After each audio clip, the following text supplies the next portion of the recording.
Nous allons voir comment créer un devis. Soit vous allez dans l'onglet Prospect, soit dans l'onglet Clients.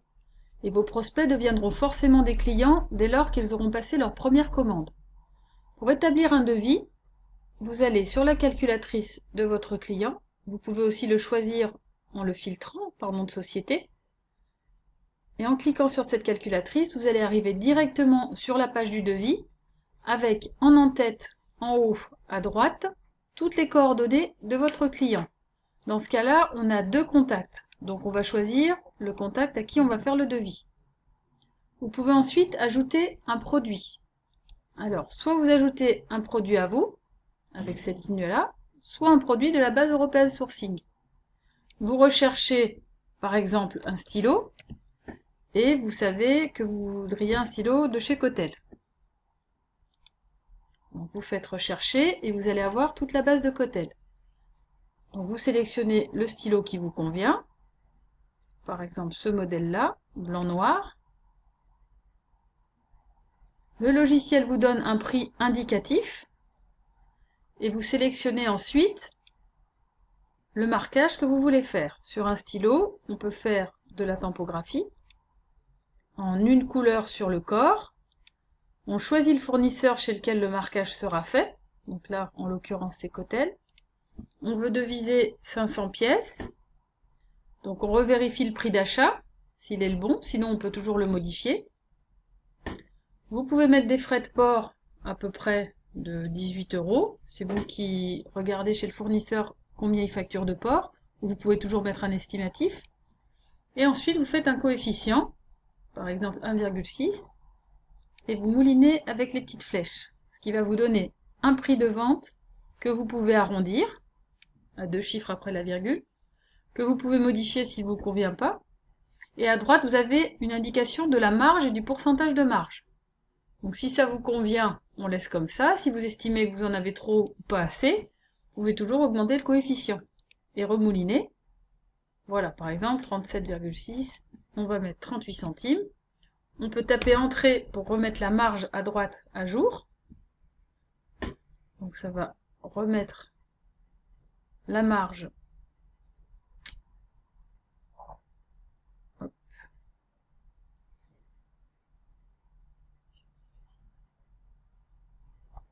à 72 €. Vous pouvez aussi dupliquer votre ligne si le client veut que vous lui chiffriez 500 et 1000 pièces, par exemple. Donc là, vous mettez 1000, vous n'avez pas besoin de tout ressaisir. Ensuite, à part 1000, on va l'acheter 17 centimes. Et vous voulez faire un coefficient un peu moins important. On a à peu près 22 € de port. Et toujours, on mouline. Là, on voit qu'on a 110 € de marge. Et du coup, on va le vendre 30 centimes. Vous pouvez ensuite ajouter autant de produits que vous voulez, avec des références qui viennent de vos catalogues traditionnels ou bien de la base. Nous arrivons maintenant sur les modes de règlement. Par définition, vous aviez mis dans la fiche client qu'il payait avec un chèque à la commande, mais vous pouvez choisir d'autres modes de règlement si besoin. Par exemple, vous pouvez aussi ajouter un acompte et une autre ligne avec un chèque à réception de la facture, par exemple. On arrive maintenant sur les frais de port. Pour créer un frais de port, vous devez cliquer sur cette ligne. Soit votre client est franco et vous cliquez sur cette croix, soit vous décidez de lui compter les frais de port, par exemple 20 €. On parlera dans une prochaine vidéo de toute la spécificité des frais de port, parce qu'il y a beaucoup de choses à savoir là-dessus. Concernant le délai, vous cliquez également sur la ligne, et là vous spécifiez. S'il y a un impératif, c'est une zone libre, donc vous pouvez mettre 3 semaines après accord du BAT, par exemple, ou toute autre spécificité. Si vous avez plusieurs produits dans le devis et qu'il y en a un qui est livrable à 3 semaines et l'autre à 6 semaines, vous pouvez tout mettre là-dedans. Et ajouter autant de lignes de délai que vous avez besoin. En général, une seule suffit. Après, vous pouvez aussi spécifier, si besoin, une ligne d'acompte, si le client en donne un. Donc pour cela, vous cliquez aussi dessus et vous mettez le montant. Et ensuite, lorsque le client vous aura payé son acompte, vous viendrez rentrer le numéro de chèque ou le virement. Vous direz sur quelle banque ça a été viré, en fonction de vos banques, ainsi que la date de dépôt.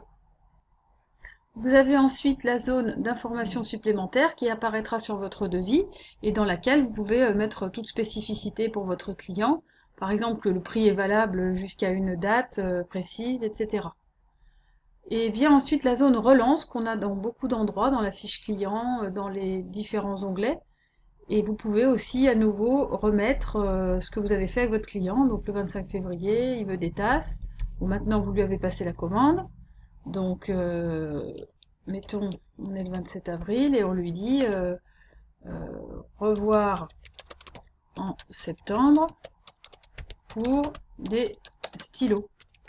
De cette façon, vous savez à chaque fois ce dont vous avez parlé la dernière fois avec le client. Ça vous fait une mémoire en ligne. Ensuite, vous pouvez, si besoin, lui envoyer une facture pro forma. Donc là, vous pouvez la visualiser directement. Voilà. De façon à ce qu'il vous paye. Vous pouvez, si c'est une association, une mairie, une assurance, mettre des prix TTC. Cette case-là est faite pour séparer les conditions générales du devis, si toutefois les produits sont coupés à l'intérieur du PDF. Et ensuite à passer en commande lorsque le client vous a validé le devis et qu'il faut ensuite saisir la commande. Vérification, c'est quand vos commerciaux font des devis et que vous voulez vérifier leur prix. Eux vont préparer leur offre et ils vont cliquer ensuite sur « À vérifier ». Et vous, ça fera apparaître une couleur spécifique dans la page activité. Vous pourrez ainsi aller les vérifier. Et lorsque vous aurez terminé, vous rentrerez vérifier. Et de cette façon-là, le commercial pourra envoyer son devis. Après, vous avez tous les petits boutons en bas, assez simples. Donc, vous enregistrez un devis. Vous pouvez envoyer le PDF. Donc ça, c'est très important. C'est une messagerie intégrée au logiciel. Vous pouvez aussi visualiser votre devis. Visualiser le bon de commande. Passer en commande directement le devis depuis cet espace. Annuler votre devis si toutefois vous pensez que vous n'en avez plus besoin dans l'immédiat, mais que peut-être l'année prochaine il vous redemandera la même chose. En revanche, si vous supprimez le devis, là ce sera de façon définitive.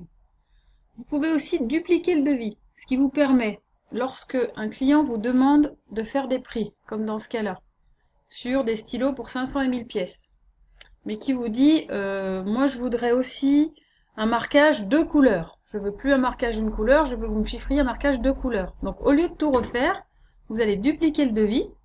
Donc ça va vous rendre une page identique à celle que vous venez de faire.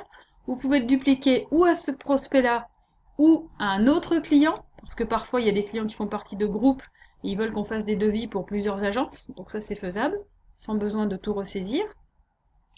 Et ensuite, sur ce devis, vous allez spécifier le marquage de couleur. Et pourquoi faire deux devis alors que c'est pour le même client? On sait très bien qu'un client peut toujours changer d'avis. Et s'il change d'avis, il va falloir remettre les prix. Donc au lieu de refaire le travail 2 fois, vous aurez juste à spécifier ici un nouveau devis, où forcément vous allez modifier vos prix. Et vous pourrez aussi lui envoyer le nouveau. Et de cette façon-là, vous gardez en base l'ancien prix. Et pas besoin de tout recalculer quand il aura pris sa décision et que peut-être il aura choisi finalement d'opter pour une couleur de marquage vu que 2 couleurs ça lui coûte trop cher. Pour terminer sur le devis, on va parler de la zone complément ici. Cette zone vous permet de communiquer entre vous si jamais vous faites faire vos devis par une assistante ou même pour vous, si vous partez en clientèle, que vous êtes en train de faire un devis ou alors que vous avez le client au téléphone, vous pouvez toujours mettre qu'il cherche 150 casquettes marquage une couleur. Donc là j'ai mis S1 pour sérigraphie par exemple, mais bon c'est vous qui prenez vos notes comme vous voulez. Et il veut aussi 500 stylos, voilà, avec une topographie de couleurs.